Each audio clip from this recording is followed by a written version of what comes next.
The neon-lit halls of Baron Nex's citadel glowed like veins of violet fire, crystalline walls casting shifting shadows that made the place feel less like a fortress and more like a cathedral to arrogance. Jackson Reed stood at the center of it, battle-scarred armor scorched and cracked from the job he'd just finished. He could still smell the acrid smoke of burnt Ravager flesh on his gear, the memory of their snarls echoing in his ears.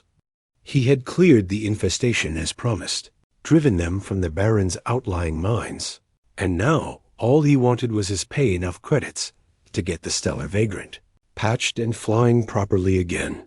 X lounged on a crystalline throne that caught and fractured the light until his emerald skin seemed to shimmer with its own unnatural glow. Guards lined the walls, armored and restless, their fingers twitching against plasma triggers. X's silver eyes glittered with malicious amusement as Jackson stood before him, jaw tight, patience fraying. "We had a deal," Jackson said, voice gravel-edged, the words echoing harshly in the chamber. "I took care of your Ravager problem. Pay me what you promised." The Baron's laughter rang out sharp and brittle, like glass breaking. "Ah, but credits are such a dull currency these days, don't you think?" His voice rolled through the chamber, dripping with mockery. He gestured lazily, and the guards shifted like hounds awaiting a command. "I believe I have something far more valuable to offer you, human." Jackson's gut tensed. He'd dealt with alien nobles before.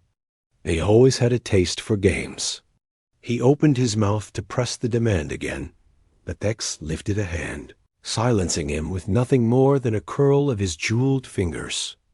A side door hissed open, and 2 guards emerged, pushing a wooden cart, as if the absurdity of it weren't already heavy enough in this neon cathedral. Upon it lay a woman, no, not just a woman. Jackson's breath caught in his chest before he could stop it.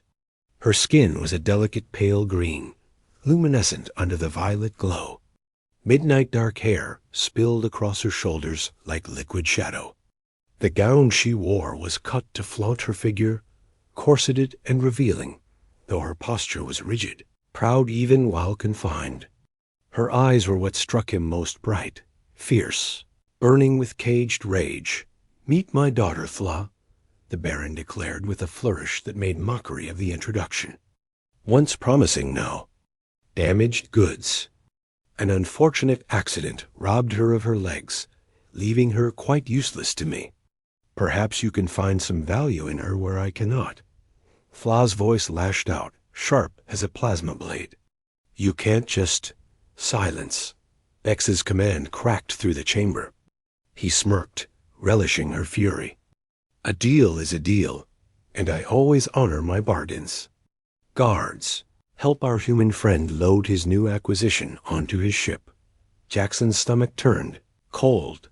Acquisition, as if she were nothing more than freight.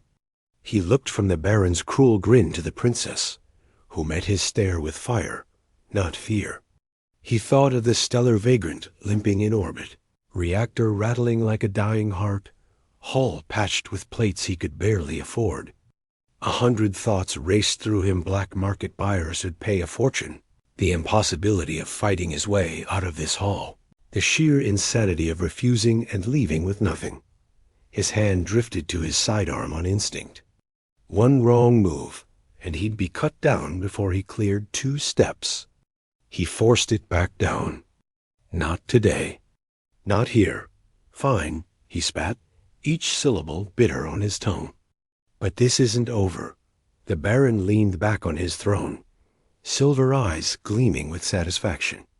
"Oh, I do hope it isn't," he said, a cruel smile widening dot as the guards moved to drag Flay onto a hover stretcher. Jackson caught her glare again. There was no pleading in it, no terror, only defiance, a promise that she would not break. He felt a strange twist in his chest, something dangerously close to respect. He turned and followed the guards out, boots echoing in step with the stretcher's hum. Somewhere in the hollow of his mind, he already knew this wasn't just another job gone sideways.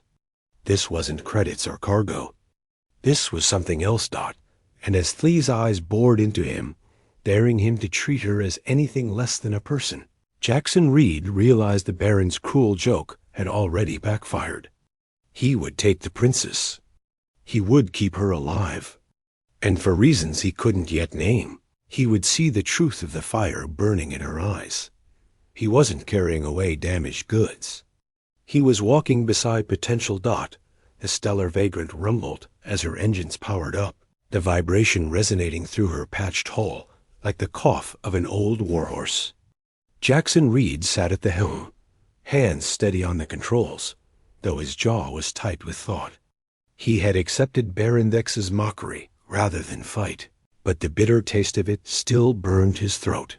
Behind him, in the cargo hold he'd hastily converted into something resembling a living space, sat the so-called prize. Princess Thla, the Baron's daughter. Paralyzed from the waist down, if the nobleman's cruelty was to be believed. Jackson hadn't spoken to her since they left the Citadel. He didn't trust himself to her eyes, had unsettled him too much, full of fury and pride where he'd expected only despair. The silence didn't last. "You're making a mistake," she said, her voice cutting through the hum of the ship. She sat propped against the bulkhead, her gown pooling around her like liquid starlight. Her tone carried aristocratic lilt, but the words dripped with steel. "If you think you can sell me, you're gravely mistaken." Jackson didn't turn. "I'm not thinking about that." "Yes, you are," she pressed, with unnerving certainty. "You're calculating where to take me, how much the black market would pay, what risks you'll face if my father changes his mind." He gritted his teeth. "Reading minds now, Princess?" "I don't need to," she said. "I've seen that look before. The weighing of value. But I have something far more valuable to offer than whatever price you think I'll fetch." Finally, Jackson turned. The ship's dim lights shimmered across her pale green skin, catching the hard line of her jaw, the proud tilt of her chin. She was beautiful, yes, but there was more in her gaze, something alive, dangerous. "Let me guess," he drawled, masking unease with sarcasm. "Your eternal gratitude?" "Information." The word landed between them like a loaded weapon. "About my father's illegal weapons trading. His deals with the Ravagers. Everything you risked your life fighting in his mines. Evidence enough to bring his empire down." Jackson studied her. If she was lying, it was a hell of a performance. Her eyes didn't waver. He saw no fear, no desperation, only determination. "Why would you betray your own father?" he asked, his voice lower now, curiosity softening the edge. Thalaz's laugh was bitter, hollow. "That man stopped being my father the day he decided a crippled daughter was worthless to his legacy. He's been trying to get rid of me for months, failed marriage contracts, carefully staged accidents. Giving me to you was just the latest attempt." Jackson leaned back against the bulkhead, arms crossed. For all he knew, this was some elaborate ploy. A honey trap in silken wrapping. "And I'm supposed to trust you?" "You don't have much choice," she said smoothly. "Your ship's reactor is failing. I can hear the irregularity in the engine harmonics from here." Jackson froze. The words cut sharper than any blade because she was right. He'd hoped to fix it with the payment Thex owed, but now his luck was bleeding thin. "Fine," he muttered. "Talk." "Not yet." A spark of amusement glimmered in her eyes. "First, we make a deal. I'll give you everything I know shipping manifests, corrupt contacts, hidden accounts. But in exchange, you help me access certain restricted medical facilities. There's experimental technology there. Technology that could help me walk again." Jackson's brow furrowed. "And why shouldn't I just torture the information out of you?" The threat was hollow, and both of them knew it. Thla's smile was razor sharp. "Because," Jackson read, "I've done my research on you. You're a mercenary, smuggler, occasional hero to the downtrodden, but you're not that kind of monster. And besides," she shifted, the movement making the fabric of her gown slide from one shoulder, her expression deliberately mocking his flicker of distraction. I think we could help each other in more ways than one. Heat rose to his face before he could stop it, and he cursed himself silently. She was dangerous in more ways than the Baron had ever imagined. "Stop that?" he snapped. "Stop what?" Her innocence was feigned, but her voice carried a thread of playful defiance. "I'm merely getting comfortable. It's not my fault human males are so easily distracted." Jackson turned back to the controls, forcing his voice steady. "Let's stick to business." Her gaze lingered on him, sharp and assessing. "Business, then. You'll need credits. My information can buy you more than you've ever dreamed. But to reach the facility, we'll have to go to Nexus 9. And there, you'll see just how valuable I really am." The stars spilled open before them as the stellar vagrant slipped into the black, engines coughing but steady enough for now. Jackson stole one last glance over his shoulder. Flare hadn't dimmed. If anything, it blazed brighter in confinement. For the first time, he wondered if the Baron's cruelest joke might prove the smartest gamble of Jackson Reed's life. The stellar vagrant slipped into the crowded lanes of Nexus 9, its scarred hull drawing little more than a glance from docking controllers used to battered freighters limping in from the outer systems. The station was a hive of steel and light, its towers bristling with antennas, its markets throbbing with neon. To Jackson Reed, it was familiar ground, the kind of place where credits bought anything, from a shipment of spices to a hired army.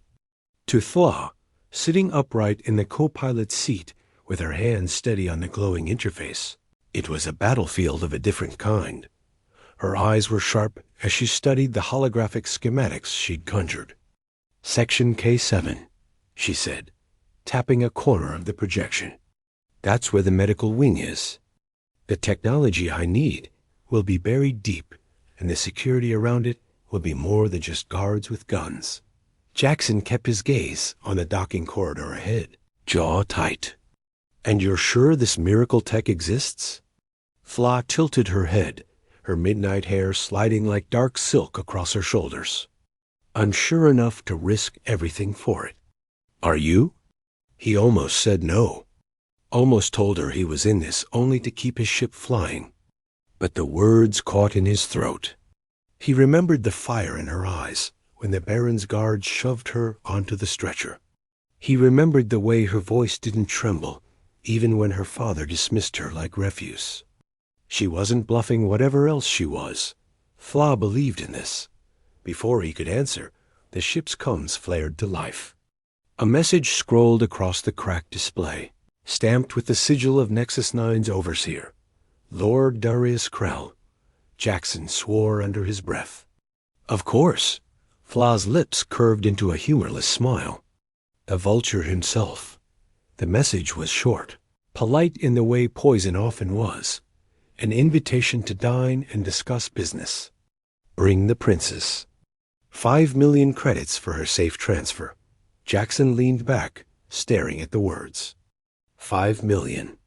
It was more than enough to refit the vagrant, to buy him a shipyard of his own. The kind of offer mercenaries dreamed of. "Are you tempted?" Thla asked softly. She wasn't mocking him. Her voice was steady, watching, waiting. Jackson met her gaze. "Yeah, I'd be lying if I said I wasn't." He let the silence stretch a moment before adding, "But I've got a problem with selling people, Princess. Even when they come with a price tag." Something flickered in her eyes, quickly hidden a flash of relief, maybe gratitude, maybe something else. She shifted against the restraints of her gown and nodded toward the station's glittering spires. "Then we'll need a plan." He narrowed his eyes. "You already have one, don't you?" Her smile was small but sure. "Krell expects you to refuse him outright, or to walk into his chamber and haggle. He won't expect us to accept." She tapped the hologram, highlighting a lattice of narrow corridors behind the medical wing. "While you keep him talking, I'll slip through the maintenance tunnels. There's a service lift here, perfect for someone with strong arms. She lifted herself with her own, proving the point. Jackson watched her movements. The easy strength of her upper body, the determination carved into every gesture. The Baron had called her useless, but the man had been blind. She wasn't broken. She was dangerous. He exhaled slowly, rubbing a hand over his stubbled jaw. And when Krell realizes we played him, by then we'll either have what we came for, she said with cool certainty, or be dead. Her tone was so matter-of-fact it sent a chill down his spine. But she wasn't wrong. For the first time since this madness began, Jackson found himself smiling. Just a thin, crook thing, but real. You're not what I expected. What did you expect? She asked, arching one brow. A helpless noble weeping for rescue? Something like that. Sorry to disappoint. You're not disappointing at all. The words slipped out before he could choke them back. For the first time, her cheeks darkened, the alien shade of blush shimmering faintly under Nexus 9's neon glow. He turned back to the controls, clearing his throat. Docking in 10 minutes. Get some rest if you can. Her eyes lingered on him, steady and assessing, before she shifted back into her chair. Are you offering to carry me to bed, Jackson Reed? He almost choked on his own breath. If you need help, yes. But something tells me you figured out how to manage on your own. Smart man, she said, a glimmer of amusement tugging at her lips. Then her expression hardened, focus sharpening like a blade. But remember, Krell is dangerous. More dangerous than my father, in some ways. He doesn't underestimate his enemies. Don't give him the chance to underestimate you. Jackson nodded, eyes fixed on the looming sprawl of Nexus 9. He had a bad feeling about what was waiting for them inside, but for reasons he couldn't name. He wasn't thinking about the 5 million anymore. He was thinking about THLA. And about the fire in her eyes that made him believe, against all reason, that she wasn't done changing his life. The medical wing of Nexus 9 was nothing like the glittering promenades above. Down here in Section K7, the air smelled faintly of antiseptic and recycled coolant, and the walls sweated condensation that shimmered in the pale blue glow of lumen strips. Jackson moved ahead, weapon loose in his grip, senses straining for danger. Behind him, Flay propelled herself along with practiced ease, her arms strong enough to maneuver through the narrow service corridors she'd insisted on taking. Every so often, she'd murmur directions, her voice calm even when his nerves threatened to fray. They slipped into the lab without a shot fired, the room deserted at this hour. Rows of diagnostic pods gleamed under sterile light. One in particular hummed with a deeper resonance, a cradle of glass and steel, its interface throbbing with faint blue pulses. There it is, Flebreth, her eyes fixed on the device. For a moment, Jackson saw her mask crack, the raw hunger, the fragile hope. She turned to him, her tone hardening again. We'll need to work fast.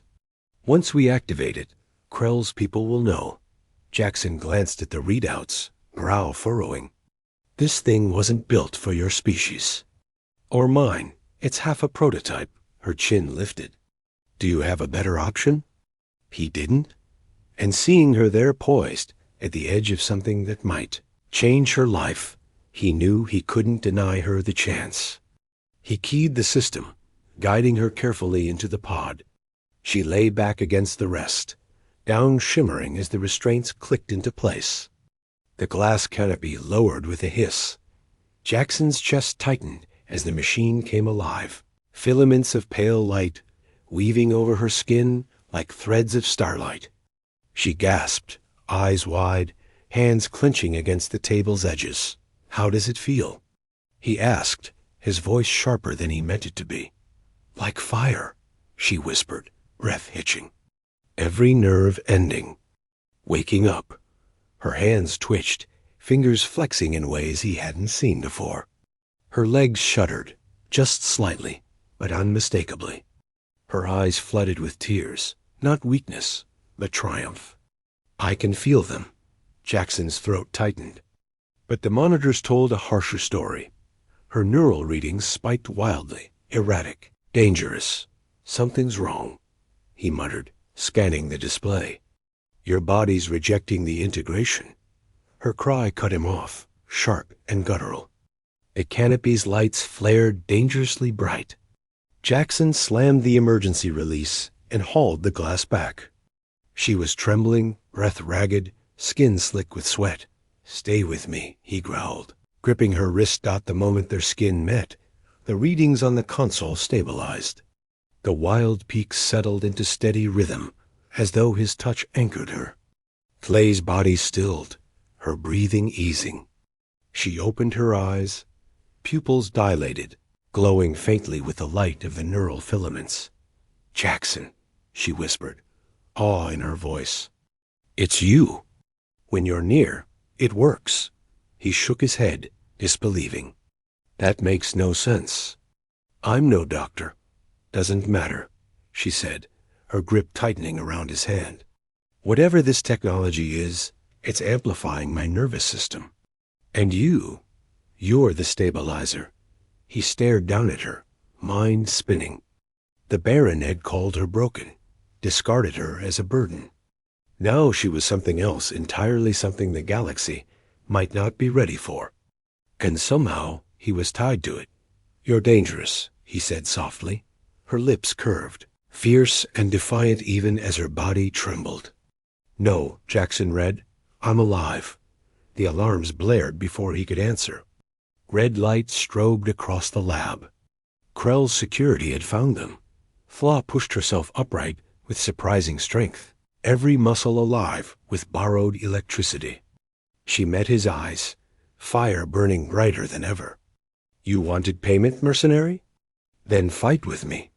I'll give you more than credits. I'll give you a revolution. Jackson tightened his grip on his weapon, the corners of his mouth twitching into a smile he didn't mean. Careful, princess. I might just believe you. The door splintered, armed guards pouring through. Side by side, human mercenary and alien princes turned to meet them, the neural interface still glowing faintly between their joined hands. And for the first time, Jackson didn't see damaged goods. He saw true potential. The stellar vagrant screamed through the void, its patched hull shuddering as enemy fire licked across its shields. Jackson Reed gripped the flight yoke with white-knuckled hands, sweat dripping down his temple. The inertial dampeners whined under the strain, but he forced the ship into another bone-jarring roll, dodging a barrage that would have split them in two. Behind him, Flaw sat strapped into the gunnery console, her fingers moving with preternatural speed. The neural enhancement pulsed faintly beneath her skin, her eyes glowing with a light that wasn't wholly natural. Every time her hand brushed his arm, whether by accident or design, the ship's system seemed to respond faster, as though their connection flowed directly into the vagrant circuitry. They're trying to corral us, Flesh shouted, voice steady even over the alarms. Her gaze darted across tactical readouts, her mind processing the chaos at impossible speed. Krell's forces on one side, my father's ships on the other. They want to pin us between them? Jackson cursed under his breath, slamming the ship into a dive through the jagged ice of an asteroid field. Blue plasma lit the rocks behind them, sending shards spinning into the black. Figures. Can't get through a week without somebody trying to kill me. Correction, Flaw said dryly, swinging the turret around to shred a pursuing fighter. Can't get through a day. Jackson risked a glance over his shoulder. She wasn't afraid. If anything, she looked more alive than she had in her father's citadel, more alive than anyone who'd been cast aside as useless had any right to look. Her gown was still regal, still cut to make a statement, but it was torn now, scorched at the edges. She wore it like armor. The combs crackled. A voice Jackson hated immediately filled the cabin. Baron Nex, you dare steal from me, human? The Baron thundered, his voice metallic through the channel. You dare touch what is mine. Beside him, Fla's lips curved into a razor smile. I was never yours, she said, her words carrying venom and triumph. Not when you abandoned me. Not when you mocked me. And certainly not now. Vex roared, but Jackson cut the channel before he could answer. Nice speech, he said. It wasn't for him, she replied softly, eyes glittering as she tapped the comms interface again. Before he could ask what she was doing, the vagrant's communications array flared to life. Fla's voice filled every open frequency, broadcasting across the sector. This is Princess Fla of House Vex. My father calls me broken. My father calls me worthless. But I am not. I hold proof of his corruption, of his dealings with the Ravagers, of every life he's traded away for power. To those who suffer under his rule rise. To those Krell is bought with credits and fear look upon the truth. Together, we can end them. Jackson's eyes widened as her words rippled through the channels, hijacking the very networks that had once silenced her. A flood of responses began trickling in, garbled at first, then clear. Voices of smugglers, soldiers, exiles, people who had been cast aside like her. They were listening. They were ready. Plasma fire slammed against their shields, dragging Jackson back to the present. Hell of a time to start a revolution, Princess. Her smile was fierce, defiant, the glow in her skin brightening, as if the broadcast itself fed her. There's never been a better time. Another volley of enemy fire streaked toward them, and Jackson yanked the vagrant into a spin so tight the inertial dampeners shrieked in protest. The ship tumbled between two asteroids before snapping upright, engines roaring. Fla's hands danced over the weapon's console, cutting down a pair of pursuers. For a moment, amidst the chaos, Jackson caught her gaze. The fire in her eyes wasn't just defiance. It was purpose, potential, the kind of spark that could ignite a galaxy. Fine, he growled, grinning despite the danger. If we're doing this, we're doing it together. Together, she echoed, her voice steady as the stars themselves.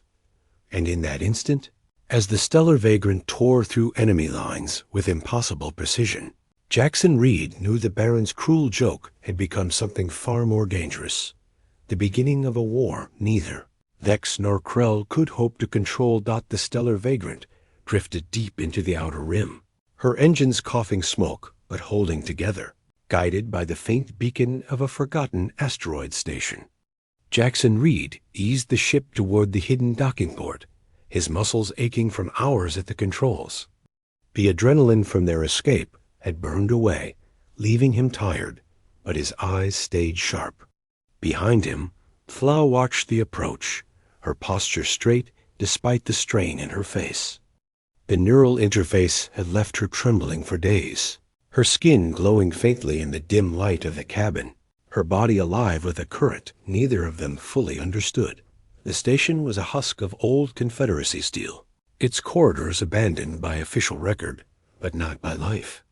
Jackson guided Fla through the airlock, his hand steadying her more often than he admitted, until they reached the inner chamber. A woman waited, tall and angular, glasses perched on the bridge of her nose, a human scientist whose gaze burned with curiosity the moment it landed on Fla. Dr. Elena Reed. She introduced herself briskly, ushering them inside. And you must be the experiment my colleagues whispered about before the purge. Fla's chin lifted proudly. Not an experiment. A person.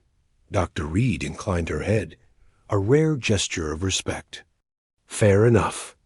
Let's see what the interface has done to you. The tests took hours. Jackson paced the lab like a caged predator, watching Fla lie on yet another diagnostic table. Electrodes webbed her body, monitors hummed, and each spike of her neural activity sent a thrill of unease down his spine. He hated feeling useless, hated seeing her subjected to cold measurements.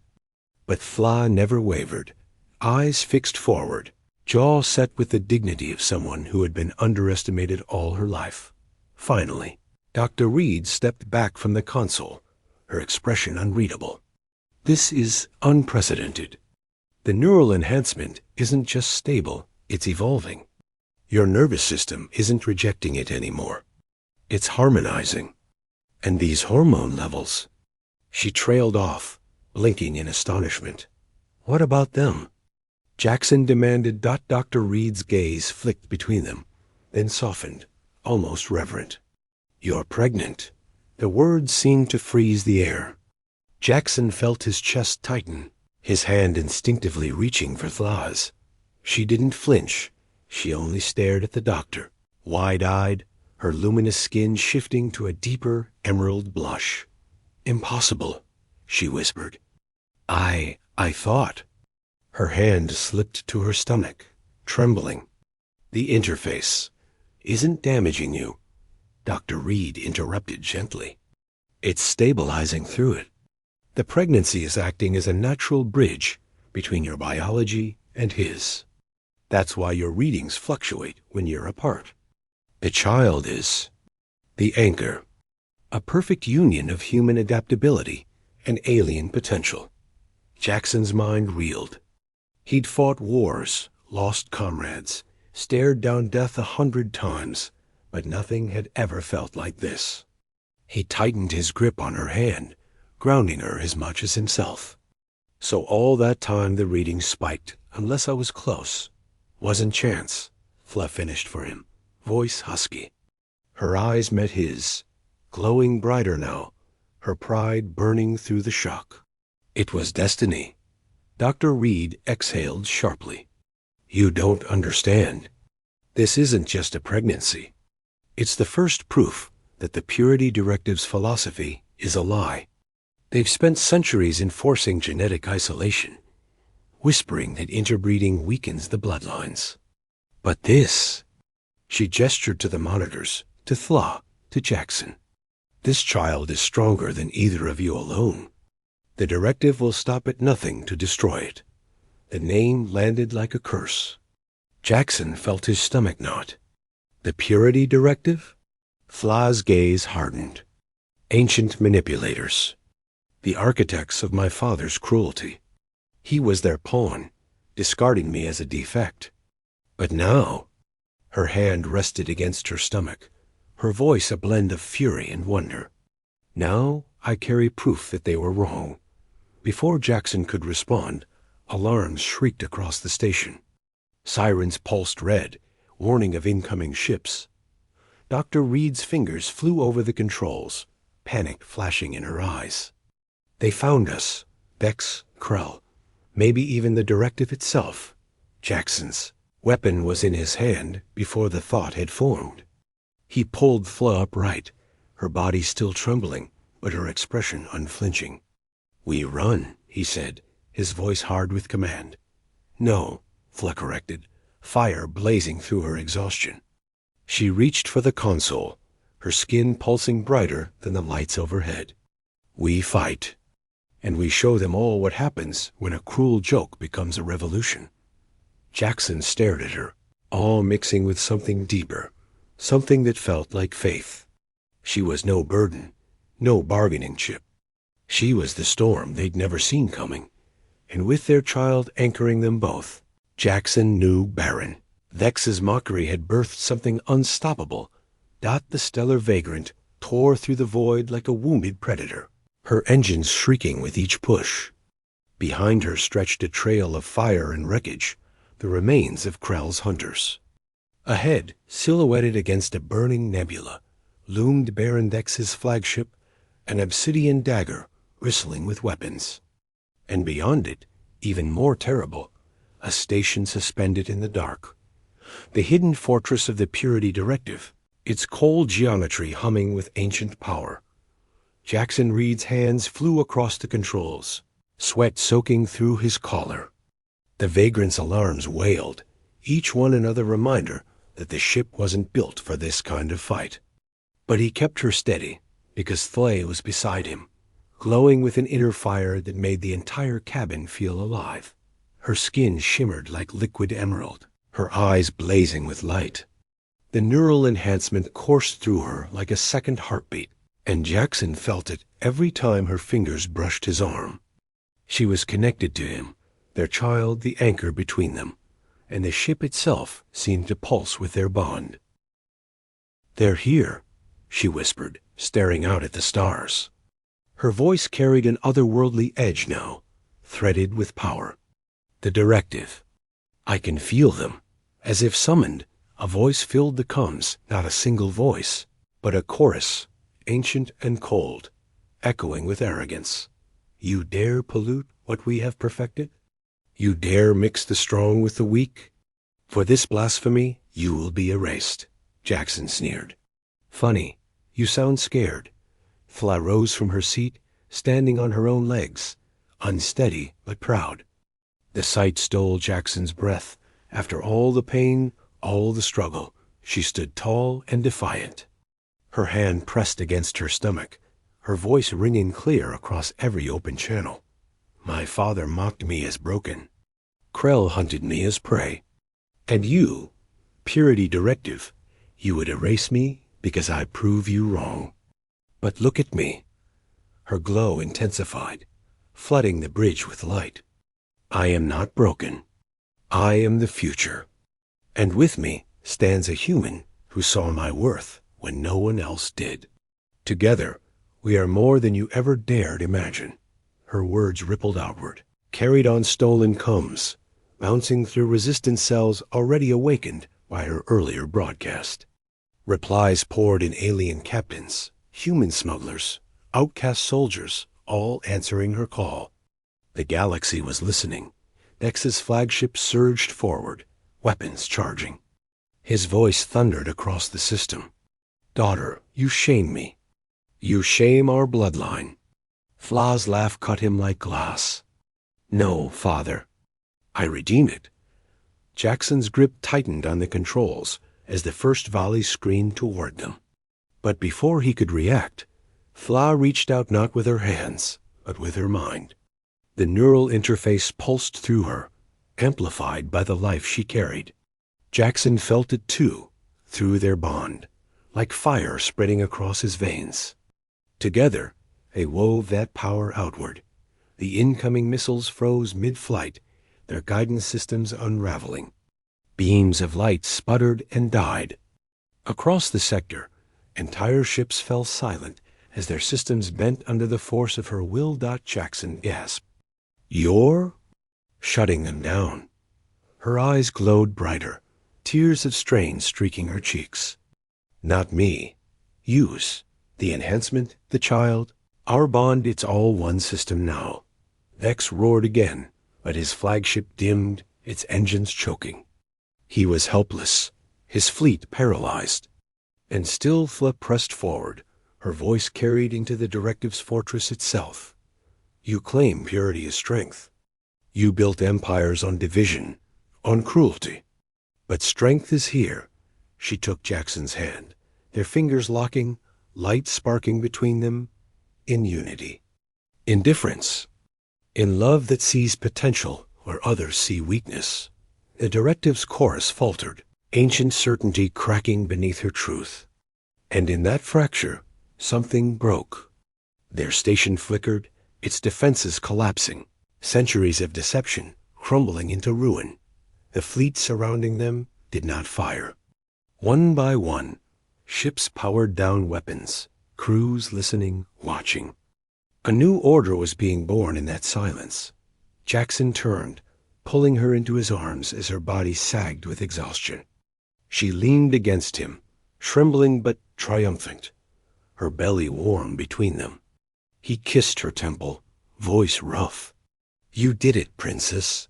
Her lips curved faintly. "No, we did." X's flagship drifted powerless, and for the first time, the arrogant Baron saw his daughter not as a burden, but as a legend. Weeks later, in a repurposed wing of what had once been his citadel, Fla gave birth. The child, half human, half alien, came into the world glowing faintly, eyes bright with impossible wisdom. As Jackson held mother and daughter together, the story had already spread across the stars. The cruel joke that had begun in a neon throne room had become the legend that reshaped a galaxy dot, and in that quiet moment, with their child's tiny fingers curling around his, Jackson Reed realized he had been paid more than any mercenary had ever dreamed. He hadn't earned credits. He had earned everything.